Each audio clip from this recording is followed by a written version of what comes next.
So I've played a lot of Pokemon in my day. I've tried playing it on the channel before, but none of the videos did well enough to justify the amount of time I spent working on them. Since the days of the cancelled Randomizer Nuzlocke series, I've played a lot more fan Pokemon in my own time. I recently came across this concept in my YouTube recommendations and figured it was worth a try. The concept of playing as a gym leader has certainly crossed my mind before as a challenge run, but really that's just playing Pokemon using only one type. Not really something I consider a challenge. But after playing a small portion of this game, I realized I had struck gold. Pokemon This Gym of Mine starts with you choosing your type specialty and then choosing between 3 starter Pokemon of that type. You're then thrown in as the gym leader of this failing city. A few cool concepts I found in my trial run of this game is that all encounter important areas of the game with necessary Pokemon are relatively easy to access right off the Rift, and wild and trainer Pokemon scale to your team's level. This is something that will become extremely helpful for grinding and picking up later team members. You also get access to your gym's signature move upon reaching your house, which will be a very useful tool for the early game. However, just being a gym leader and demolishing challengers all day is the surface level of this game. In the heat of the plot, you'll be forced to fight boss trainers that sport diverse teams, sometimes with multiple pseudo-legendary Pokemon, with good movesets and AI that will spam healing items. Also, there's a secret final boss with a team of level 99 Pokemon. Oh, and did I mention that losing any of these key battles results in an official game over and a wipe of your save file? No? No, I'm not saying the game is in any way challenging when compared to games in like the Kaizo series. But in the circumstances I'm going to create, this game will become very brutal if I do not play carefully. Instead of picking a type like Dragon, Steel, or Fairy, with Pokemon with few weaknesses, good moves, and high base stat totals, I'm going to be running the type that is notoriously known for being weak, the Bug type. Now, just because you choose Bug types does not mean you have to use all Bug types.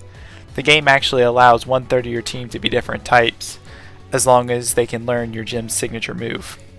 And to that, I say, lame. In the self-imposed rules of this challenge, I will be limited to only bug Pokemon, I will be playing on set style, and I will not be allowed healing items in battle. I wanted to play with level caps as well, but due to my wanting to play blind and not know what to expect, and also lack of internet resources on the levels of key battles, this was hard to accomplish, so I ended up scrapping specific level caps for this reason. But I did my best to remain at a reasonable level throughout the challenge. With all this being said, this is how I became the strongest bug type trainer ever. Also, if you enjoyed this video, why not hit the subscribe button? It's free and I'd really appreciate it. I quickly sped through the intro and selected bug as my specialty typing, revealing my 3 choices for starter Pokemon: Dwebble, Scyther, and Larvesta, all very solid bug types. Something that is very important to note here is that I can only ever obtain one of these Pokemon in game. So, essentially picking the very strong Quiver Dance Sweeper Volcarona completely wipes Scizor and Crustle from the game. After deliberating a little bit, I decided to go with Dwebble. Even though Crustle being my least favorite of the 3 aesthetically, I decided that its bug rock typing would be crucial if I had to deal with any serious flying type threats. My gym's signature move turned out to be X-Scissor, an extremely powerful physical bug move. Combining this with Dwebble's impressive defenses and stall-out attack stat, I was able to sweep through a lot of the early game battles. Since you need at least 3 Pokemon to open your gym, I went out into the wilderness to begin gathering my team of bugs. My first target was a Pokemon who could deal with damaging steel types effectively, my main concern at this point. After getting a few more levels on Dwebble in the process, I came across the second most important Pokemon of this run, Heracross. Unfortunately, Heracross's early move pool is kinda garbage, and on top of that it couldn't learn X-Scissor, a recurring theme you will continue to see with most of the team members we have yet to encounter. One more Pokemon before I can start my first day as gym leader. I had noticed a vast majority of bug flying types available to me so far, but I wanted the best of the best, Yanma. Evolving into Yanmega, it will be the highest base stat total Pokemon on the entire team, and just generally outclasses Butterfree, Vivillon, and Beautifly. It also has the speed boost ability, which accompanied by its already impressive speed stat will almost always guarantee me the first attack. Unfortunately, the Yanma line also does not learn X-Scissor, so my main heavy hitter is still Dwebble. After gaining a few extra levels, it was finally time to open the gym. I hired my gym guide and started the first day, only having one minor speed bump. not having anything to hit a diseased Aeron with effectively. Thankfully, Yanma's Sonic Boom having a guaranteed damage roll saved me here. This proved to me what I already suspected about Heracross's vitality for later on in the run, when something a lot stronger than an Aeron crosses my path. In the following days, I assisted the townspeople whilst taking on challengers. A couple challengers of note were a guy that came in with an overleveled Dragonair that just completely threw the battle by not attacking. And remember what I said about flying types?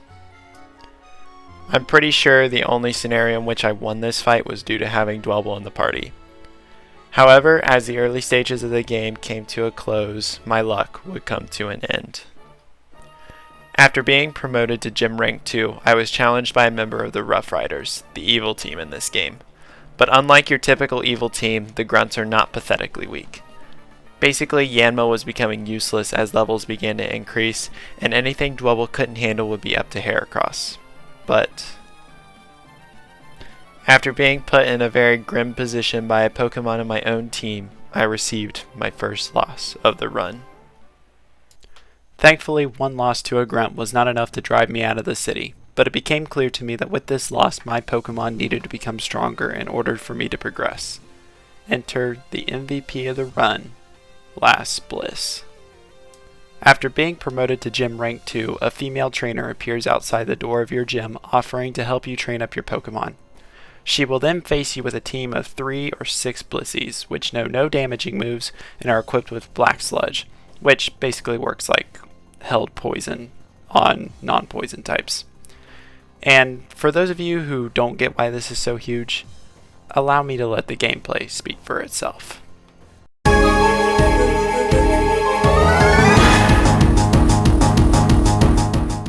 This has no cooldown, by the way. I immediately started training with this girl, instantly evolving Yanma and Dwebble. I also decided around this time to pick up my 4th team member, Snom, which would evolve into Frostmoth via Friendship evolution. Being a Bug Ice type, it would grant me some much needed coverage against the Dragon types I should have lost to before. Unintelligent AI is definitely a flaw in this game. But 2 Dragon covers are better than 1. So I headed to the Mythical Fields to pick up a Cutiefly, for I saw a Bug Fairy type that could also utilize Quiver Dance. I decided to round out the team with a Bug Poison type, since that was the only other type available that did not already overlap with other secondary typings. I chose Beedrill over Dustox because it had slightly better stats and is the only other member of the team to be able to learn X-Scissor. I murdered a few more Blissies, boxed a few team members, and continued to destroy gym challengers until I was kidnapped. Yeah. So it turns out that my only weakness, aside from Heracross, is a room full of thugs and a brown sack. I mercilessly busted out of their little crack house, taking my revenge on the guy from before in the process, and continued to beat down anyone in my path, all with half my team in the party. I guess being 20 levels higher helped, but if anything, these guys were underleveled. Like, there was no change in level with the guy that beat me versus now. Turns out me being gone for like 5 minutes sent the town into a panic to the point where the mayor's coming after me, and he's all like, "Yeah, I saw that coming," and I'm standing here like, "Bro." Then enters Edgar, who is the evil team leader in this game, and he's giving off some main character energy with that smack talk, so we'll be sure to take extra care in wiping the floor with him later. Being promoted to Gym Rank 3, I can now bring the full squad of 6 to the gym with me, but with that came some tough battles ahead.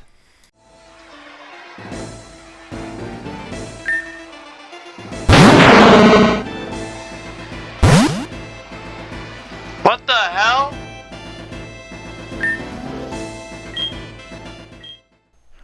Besides me failing to keep Snom's happiness up, I was convinced that this would be my first gym badge gone. I tried to do as much damage as I could with Heracross, but he was OHKO'd by Thrash. My only hope was Crustle. As Hiker Paul began to spam full restores, I had a moment to deliberate. Tyranitar has amazing defense all around. No other Pokemon could do enough damage to OHKO, and no other Pokemon could live a hit besides Crustle. If Crustle went down, this battle would likely be lost. Thankfully, the decision to repeatedly spam full restores was his undoing, as the tempo was in my favor and Crustle was able to secure the victory with just a sliver of HP left. I received a letter from Edgar, a winner-takes-all 6-on-6 match. If I lost, I would be forced to vacate my gym and leave the city to the Rough Riders' mercy. The final battles were just around the corner. I immediately got to work evolving Snom into Frostmoth, but a part of raising friendship is making sure that the Pokemon wins battles and does not faint, which, as you can see at this point in the game, was becoming a little bit challenging. Snom could not take any hits, so once again I opt to use Last Bliss and her Blissies to get Snom the friendship needed to evolve. The only problem was the thing I called a saving grace earlier.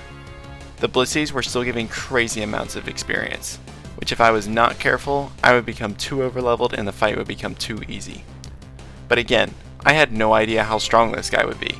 I mean, I had seen a random trainer with a level 70 Tyranitar just yesterday. For all I knew, this guy could have a team of level 70s. I decided to stop my training when my Pokemon were nearing level 60, and from there, I'd do my best. With preparations in order and Snom still refusing to evolve, I've headed off to face Edgar, fully prepared for this run to end. I wasn't fully defenseless against dragons. I still had Ribombee, but Snom was a dead leg, useful for nothing more than a pivot at this point. With that, I stealthed my way back into Rough Rider hideout, ready to end the feud with Edgar once and for all. And he was only level 45, but still, Edgar was sporting a team that was not messing around. Even at a lower level, his Aggron was dealing big damage to my Pokemon. In comes Salamence, and I sent out Ribombee, who takes big damage from a double edge, but is able to OHKO with a Dazzling Gleam. Edgar sends out his Tyranitar, and I use Ribombee to paralyze Tyranitar, prompting the AI to full heal, giving me a safe switch back into Heracross. In comes the Metagross, and I completely blunder my Beedrill here. I don't really know what I was thinking, and to follow that up, I then misclick Snom into the battle, which honestly, fuck friendship at this point. Metagross goes for EQ, which Snom actually survives and is able to do a little chip damage before going out. I send in Heracross to do big damage with Stab Megahorn. It doesn't quite do enough to KO, and Metagross just removes Heracross from the battle. I'm down to just Crustle. Fearing an OHKO Meteor Mash, by some miracle, Crustle outspeeds and finishes the Metagross. Only 2 Pokemon remain. Edgar sends out his Hydreigon, which Crustle promptly removes from the field with an X-Scissor. Garchomp is Edgar's final Pokemon, and to my surprise, it does minimal damage to Crustle with EQ, and Crustle does over half with X-Scissor. Crustle finishes the Garchomp, winning me the Edgar battle. Now before you write that comment, yes, I'm very well aware that I won that battle because I was overleveled. But remember to consider that if I was playing with level caps, I would have known his team going into the battle, and I would have been able to prepare accordingly. But for the sake of not making the challenge too easy, I banned Last Bliss for the remainder of the plot. I continued with my gym leader duties of demolishing challengers and assisting my gym guide with her convicted brother? I kicked his ass and he made a subtle allusion to offing himself, which I hope does not get this video demonetized. So now the champion's in town to test me?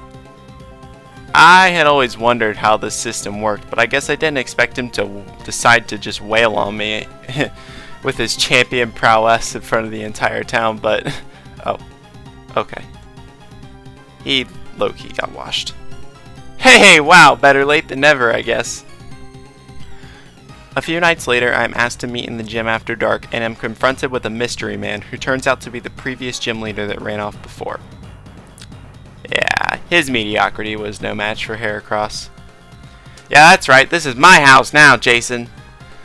Well, he reveals some pretty plot-heavy information, and at this point I'm sitting here thinking about how there's no way the mayor isn't involved somehow, but my character doesn't feel right about opening the gym, so I decide I'll investigate. Which leads me into another timeline where the Rough Riders never took over the Badlands.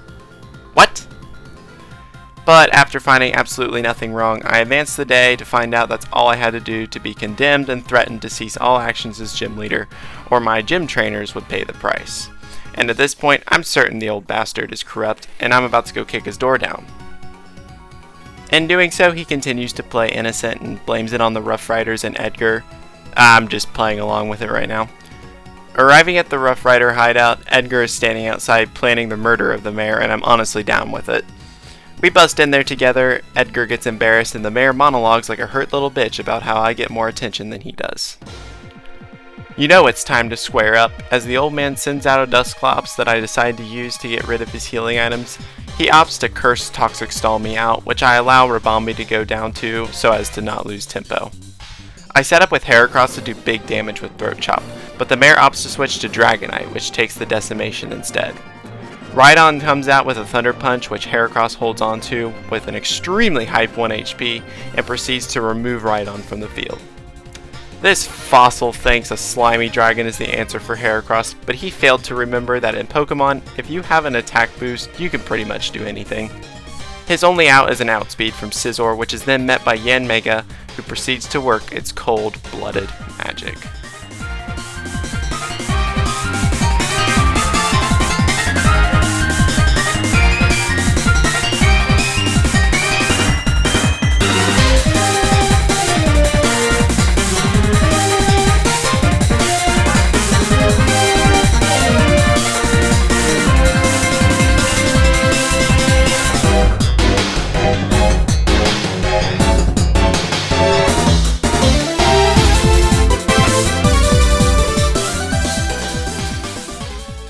And it's really just that easy.